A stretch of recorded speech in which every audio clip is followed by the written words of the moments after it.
Auto ketar-ketir di bulan Maret saat pelatih Bulgaria Alexander Dimitrov mulai merinding menghadapi Garuda era John Hartman.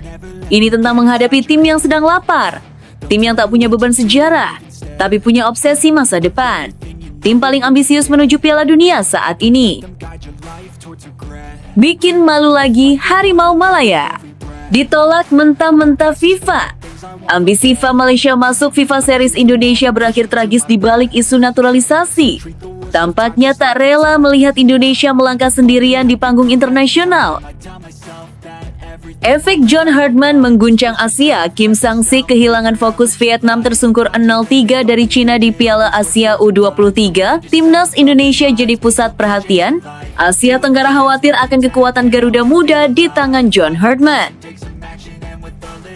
Alhamdulillah, misi rahasia John Hartman dimulai. Koneksi Eropa dikerahkan demi wujudkan Dream Team Timnas Garuda. Jairo Redewald kembali diajukan naturalisasinya dibantu dengan koneksi tim Eropa John Hartman. Simak fakta selengkapnya berikut ini.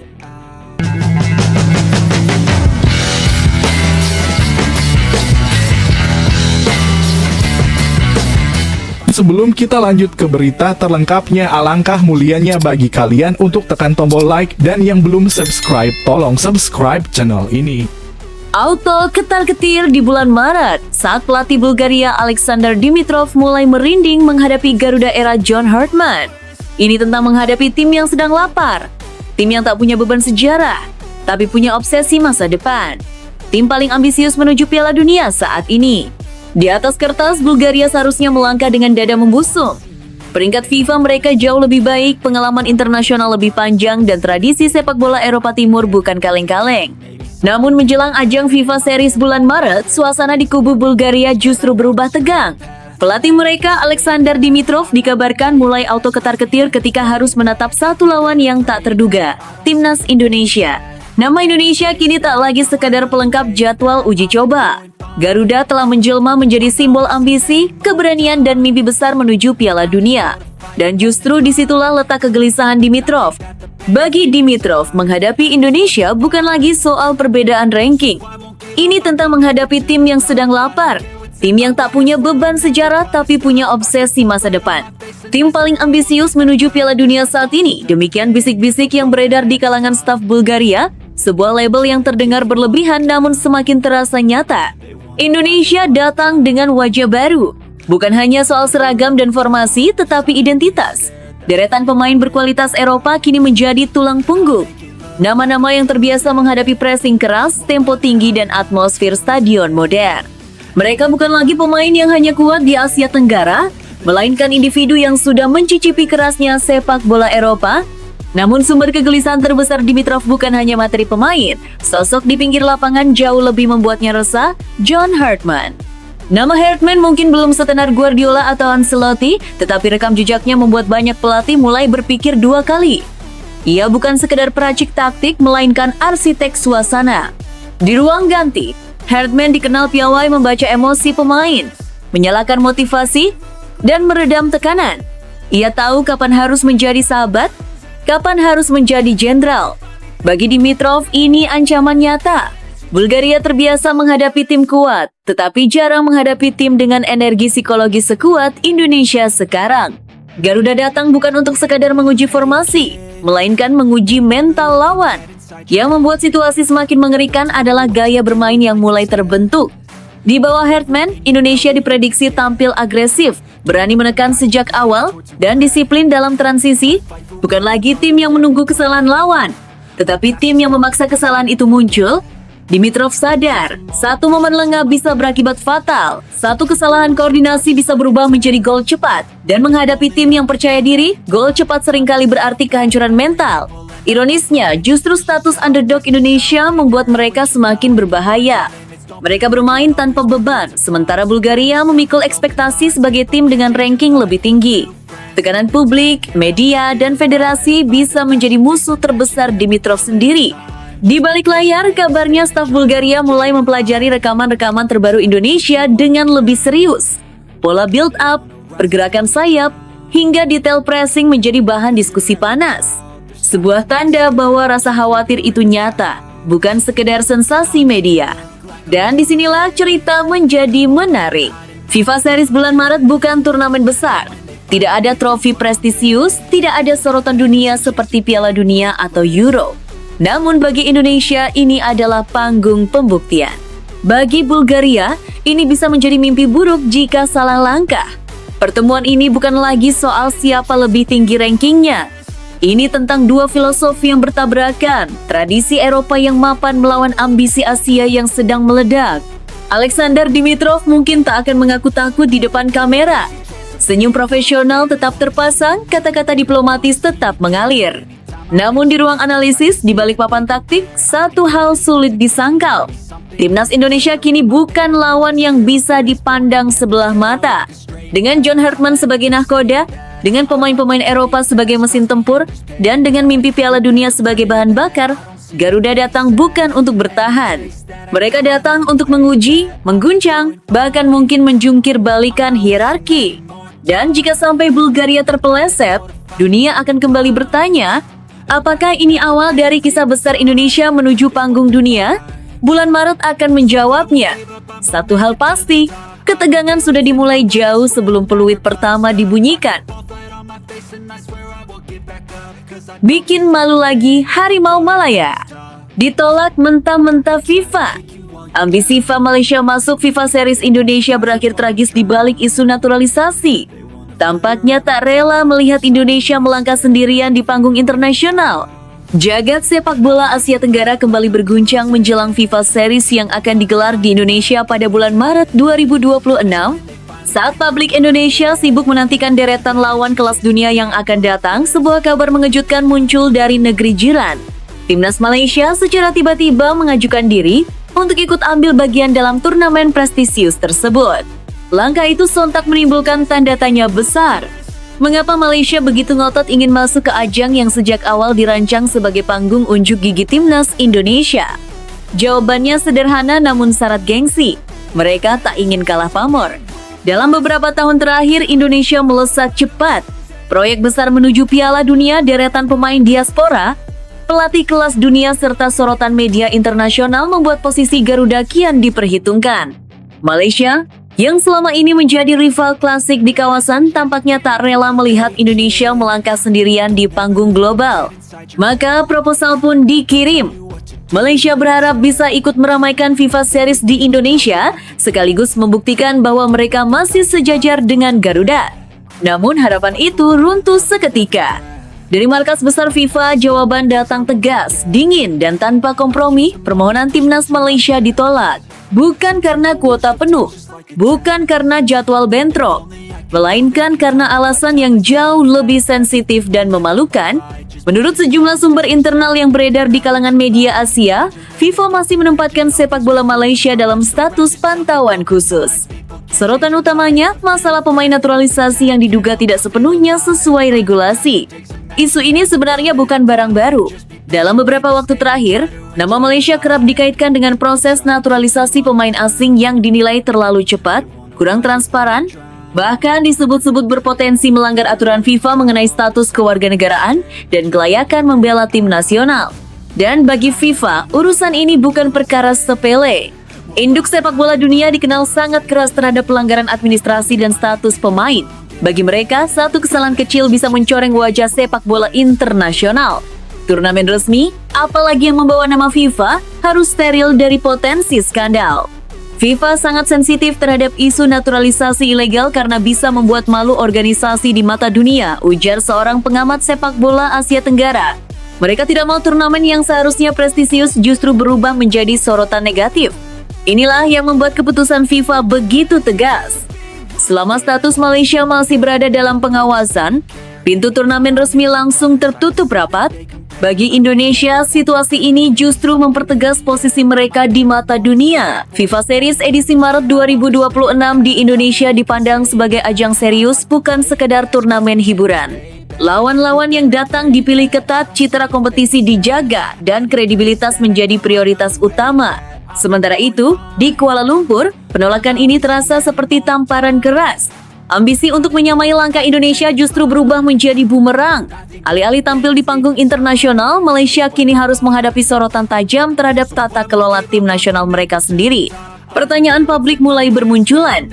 Apakah proses naturalisasi selama ini benar-benar bersih? Apakah ada aturan yang dilanggar? Dan kapan status pantauan itu akan dicabut? Di sisi lain, Indonesia melangkah tenang. Dengan dukungan penuh FIFA, status tuan rumah resmi, serta lawan-lawan pilihan, Garuda bersiap menjadikan FIFA Series sebagai batu loncatan penting menuju level dunia. Ajang ini bukan hanya soal kemenangan, tetapi soal reputasi, kepercayaan, dan masa depan.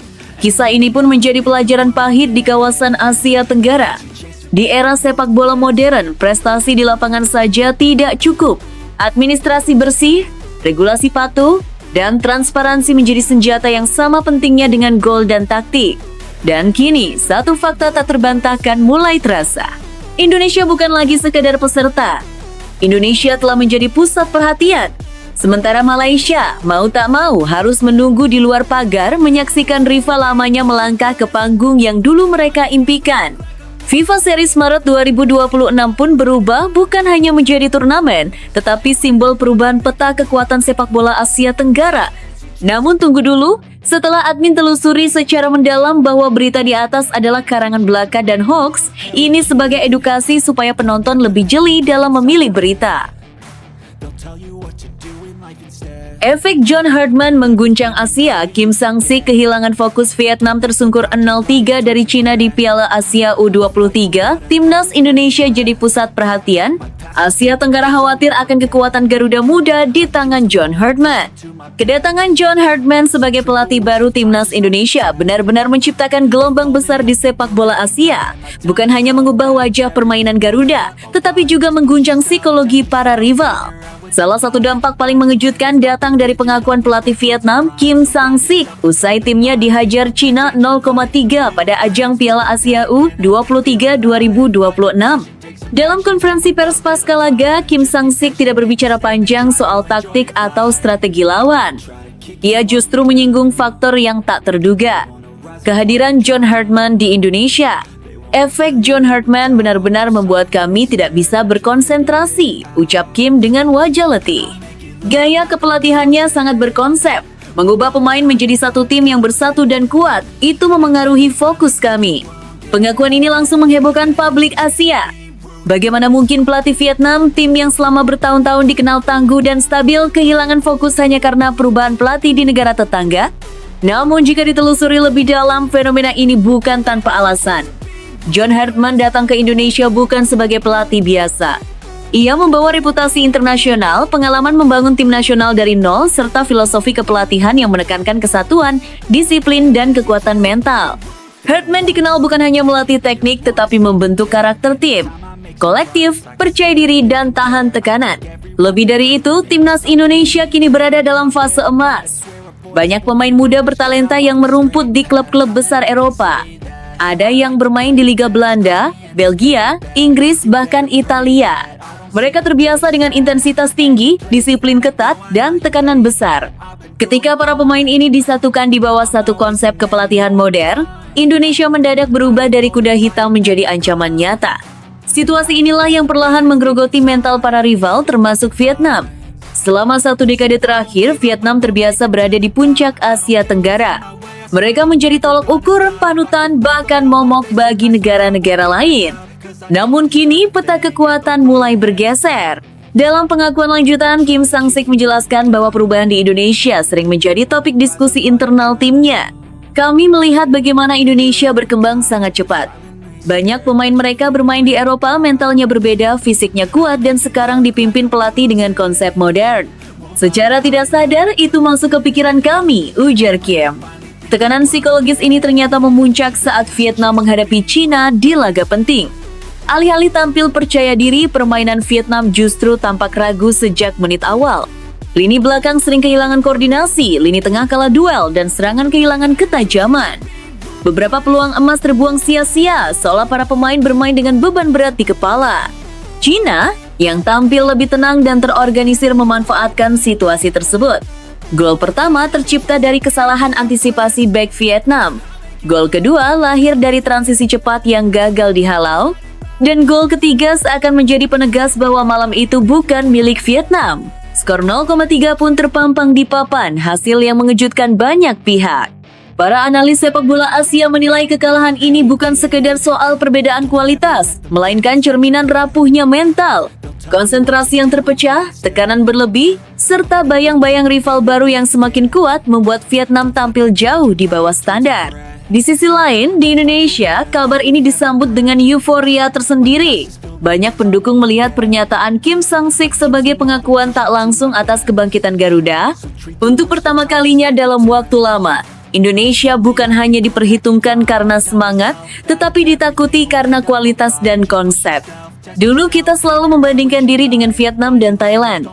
Sekarang mereka yang mulai memikirkan kita, ujar seorang pengamat sepak bola nasional. Alhamdulillah, misi rahasia John Herdman dimulai. Koneksi Eropa dikerahkan demi wujudkan Dream Team Timnas Garuda. Jairo Riedewald kembali diajukan naturalisasinya dibantu dengan koneksi tim Eropa John Herdman. Simak fakta selengkapnya berikut ini. Jagat sepak bola nasional kembali berguncang. Belum genap setahun menangani timnas Indonesia, John Herdman sudah membuat gebrakan besar yang langsung mengundang decak kagum dan rasa penasaran publik. Kali ini bukan soal taktik, bukan pula soal formasi, melainkan sebuah misi strategis yang berpotensi mengubah wajah Garuda secara drastis. Targetnya jelas, namanya besar, dampaknya bisa luar biasa.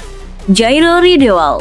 Ya, gelandang berkelas Eropa yang sempat menjadi mimpi tertunda, kini kembali masuk radar. Proses naturalisasi yang sebelumnya terhenti, kini dikabarkan akan dihidupkan kembali dan dalangnya tak lain adalah John Herdman sendiri. Yang membuat cerita ini semakin heboh, Herdman tidak bergerak sendirian. Ia menggunakan jaringan, relasi, dan koneksi kuatnya di Eropa untuk membantu langsung PSSI membuka kembali pintu yang sempat tertutup rapat. Saya akan memperjuangkannya, ujar Herdman kepada orang-orang terdekatnya.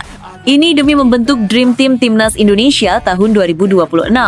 Kalimat itu sontak menjadi bahan perbincangan panas. Bukan tanpa alasan. Nama Riedewald bukan pemain sembarangan. Mantan pilar Ajax Amsterdam, ex-penggawa Crystal Palace, serta pemain dengan pengalaman panjang di Premier League. Levelnya jelas di atas rata-rata pemain Asia Tenggara. Dan Herdman tahu betul, jika Indonesia benar-benar ingin melompat kelas, mereka butuh sosok seperti ini. Sejak resmi menukangi Garuda, Herdman memang tak pernah menutupi ambisinya. Target Piala Dunia bukan sekadar slogan. Baginya, Indonesia harus dibangun sebagai tim modern, kuat secara fisik, matang secara taktik, dan bermental Eropa. Namun satu syarat mutlak, materi pemain harus naik level.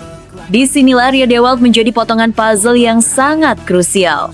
Sumber internal PSSI menyebutkan bahwa Herdman aktif melakukan komunikasi langsung dengan pihak pemain, agen, bahkan beberapa federasi di Eropa. Ia memanfaatkan reputasinya sebagai pelatih berpengalaman internasional untuk meyakinkan semua pihak bahwa proyek Indonesia bukan proyek main-main. Indonesia sekarang proyek serius, ujar seorang pejabat PSSI. Dan Herdman adalah jembatan emas ke sepak bola Eropa. Lebih dari sekedar rekrutmen, misi ini adalah simbol perubahan. Selama bertahun-tahun, naturalisasi sering berjalan lambat, penuh drama dan syarat polemik. Kini, dengan Herdman di garis depan, proses itu mulai terasa lebih terarah, lebih profesional, dan lebih visioner. Yang membuat publik semakin merinding adalah konsep besar yang disiapkan. Dream Team 2026. Bukan hanya Riedewald. Herdman disebut sedang memetakan beberapa nama lain keturunan Indonesia di Eropa. Pemain muda, pemain prime, bahkan pemain yang masih aktif di liga top. Semuanya disusun dalam peta besar menuju satu tujuan. Menjadikan timnas Indonesia kekuatan baru Asia, bahkan penantang serius di level dunia. Di ruang ganti, perubahan sudah terasa. Para pemain lokal dikabarkan sangat antusias. Mereka sadar kehadiran pemain kelas Eropa bukan ancaman, melainkan tantangan untuk naik level. Standar latihan naik, tempo meningkat, dan profesionalisme mulai menjadi budaya. Inilah yang membuat Herdman begitu percaya diri. Ia bukan hanya membangun tim, tetapi membangun mental juara. Saya ingin Indonesia punya tim yang ditakuti, bukan dikasihani, kata Herdman dalam salah satu pertemuan internal. Dan jika Riedewald benar-benar resmi berseragam merah putih, dampaknya bisa langsung terasa. Lini tengah Indonesia akan berubah total. Distribusi bola lebih rapi, tempo lebih terkontrol, dan stabilitas permainan meningkat drastis. Lebih dari itu, pesan ke dunia akan sangat jelas. Indonesia serius. Indonesia siap naik kelas. Di saat negara-negara Asia Tenggara lain masih sibuk berbenah, Indonesia justru sudah bergerak lebih jauh langsung ke jantung sepak bola Eropa. Kini, publik hanya menunggu satu hal, keputusan akhir. Apakah misi Herdman akan berhasil? Apakah Ridewol akan menjadi kepingan emas terakhir? Dan apakah Dream Team 2026 benar-benar akan lahir? Satu hal tak terbantahkan, era baru Timnas Indonesia sudah dimulai. Dan di balik semua gebrakan itu, satu nama berdiri di garis depan dengan visi besar dan keberanian luar biasa. John Herdman, arsitek mimpi Garuda menuju dunia. Namun tunggu dulu. Setelah admin telusuri secara mendalam bahwa berita di atas adalah karangan belaka dan hoax, ini sebagai edukasi supaya penonton lebih jeli dalam memilih berita. Malam kelam City di Norwegia. Dipermalukan Bodo. Glimt skor 3-1, tiket 16 besar terancam lewat playoff. Efek kekalahan di derby Manchester rupanya belum menguap dari tubuh Manchester City. Rabu dini hari 21,1/2026, City kembali menelan pil pahit setelah dipermalukan Bodo Glimt 1-3 pada matchday ke-7 fase Liga Champions di Aspire Stadion Bodo. Bukan hanya kalah, gawang City sudah bobol 3 kali sebelum sempat bernapas lega. Kasper Høeg mencetak 2 gol cepat pada menit ke-22 dan 24, disusul Jens Hauge pada menit ke-58. City baru memperkecil ketertinggalan lewat Ryan Cherki 2 menit berselang. Situasi makin berat ketika Rodri menerima kartu kuning kedua di menit ke-62, hanya semenit setelah kartu pertamanya. Meski masih bertahan di peringkat 7 dengan 13 poin, posisi City rawan tergeser. Jika Atalanta, Atletico Madrid, atau Liverpool menang, peluang lolos langsung ke 16 besar kian menipis dan City harus menempuh jalur playoff. Mereka wajib menang atas Galatasaray sambil berharap rival terpeleset. United lebih baik dari kami. Dan hari ini Bodo Glimt juga membuktikannya. Kami harus bangkit, ujar Pep Guardiola. Kekalahan ini memperpanjang tren buruk City di awal tahun, hanya 2 kemenangan dari 7 laga, tertinggal 7 poin dari Arsenal di Premier League. Menurut Anda, mampukah City bangkit dan menghindari jalur playoff? Tulis pendapat Anda di kolom komentar. Dominic Solanke, kunci baru City. Inilah alasan mengapa transfer ini wajib terjadi. Manchester City kembali dikaitkan dengan perburuan striker anyar demi memperkuat lini depan musim depan. Salah satu nama yang kini ramai dibicarakan adalah Dominic Solanke, penyerang timnas Inggris yang masuk radar Tottenham Hotspur dan klub-klub papan atas Premier League. Dengan performa konsisten di level klub serta pengalaman internasional, Solanke dinilai memiliki profil ideal sebagai penyerang modern, tajam, aktif, dan cerdas membaca permainan. Produktivitasnya teruji. Musim 2023-2024 bersama Bournemouth, ia mencetak 19 gol dari 38 laga Premier League. Sepanjang kariernya, lebih dari 40 gol liga ia bukukan, dengan efisiensi tembakan tinggi dan akurasi on target di atas 45%. Tak hanya itu, Solanke juga dikenal rajin menekan, membuka ruang, serta terlibat dalam build-up selaras dengan filosofi Pep Guardiola. Di usia 26 tahun, ia berada pada fase emas, berpengalaman lebih dari 200 laga profesional, dan bernilai pasar 40-50 juta, angka yang relatif realistis. Dengan jadwal padat City, kehadirannya bisa menambah kedalaman skuad sekaligus variasi taktik. Menurut Anda, apakah Solanke sosok yang tepat untuk memperkuat Manchester City? Layakkah ia menjadi transfer kunci musim depan? Sampaikan pendapat Anda di kolom komentar. Malu-maluin, Erling Haaland bongkar 3 nama paling bertanggung jawab atas kekalahan City di Norwegia. Erling Haaland tak menutup diri setelah Manchester City dipermalukan Bodo Glimt 1-3 di Liga Champions Rabu 21,1 dini hari WIB. Striker asal Norwegia itu secara belak-belakan menyebut dirinya bersama 3 bintang senior City sebagai pihak paling bersalah atas hasil yang ia sebut malu-maluin. Datang dengan status unggulan, pasukan Pep Guardiola justru tampil tertekan sejak awal. Pertahanan City rapuh dan kebobolan 2 gol cepat pada menit ke-22 dan 24 lewat sundulan Kasper Høeg yang lolos tanpa kawalan. Kesalahan bek muda Max Alline kembali membuka jalan bagi Hulk mencetak gol keduanya. City kehilangan ritme dan kesulitan keluar dari tekanan. Petaka berlanjut saat Jens Peter Hauge melepas tembakan dari luar kotak penalti pada menit ke-58. City sempat membalas lewat Ryan Cherki, namun kartu merah Rodri menutup peluang bangkit. Kepada TNT Sports, Haaland menegaskan tanggung jawab ada di pundak pemain senior, dirinya, Rodri, Donnarumma, dan Reijnders.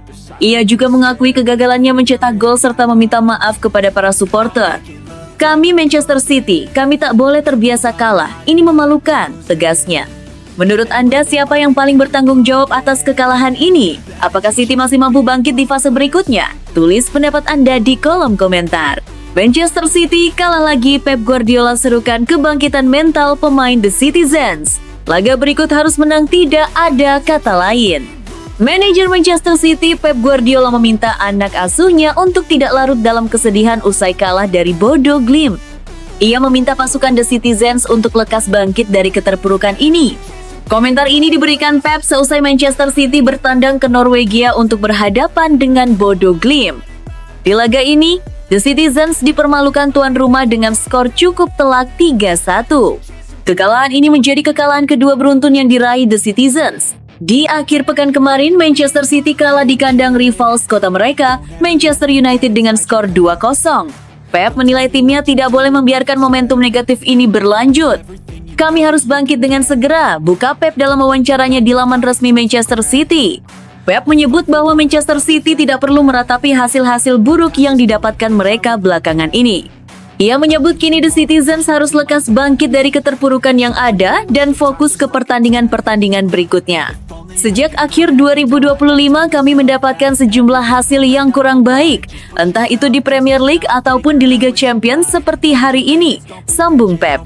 Namun kami harus tetap melangkah maju di mana kami ditunggu Wolves dan kami akan menghadapi Galatasaray. Segalanya memang terasa salah belakangan ini, namun kami harus mencoba mengubah perasaan itu. Sentuhan emas Carrick. Mental juara kembali hidup di Manchester United. Penyerang Manchester United Matheus Cunha mengungkapkan perubahan besar yang dirasakan skuad setan merah sejak Michael Carrick ditunjuk sebagai manajer interim. Menurutnya, sosok legenda klub itu sukses menanamkan kembali mentalitas juara yang sempat memudar.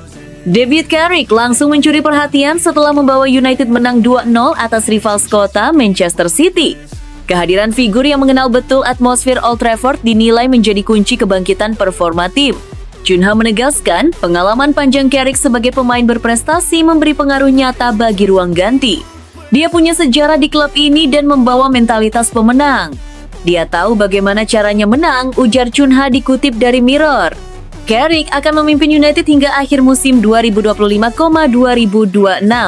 Rekam jejaknya bersama klub terbilang gemilang, 12 tahun berseragam United, 464 penampilan, serta 18 trofi, termasuk 5 gelar Premier League dan 1 Liga Champions. Kini tantangan berat menantinya untuk membawa tim finish di 4 besar.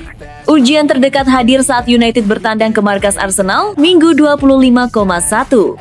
Menurut Anda, mampukah Carrick benar-benar mengembalikan kejayaan setan merah? Bagikan pandangan Anda di kolom komentar.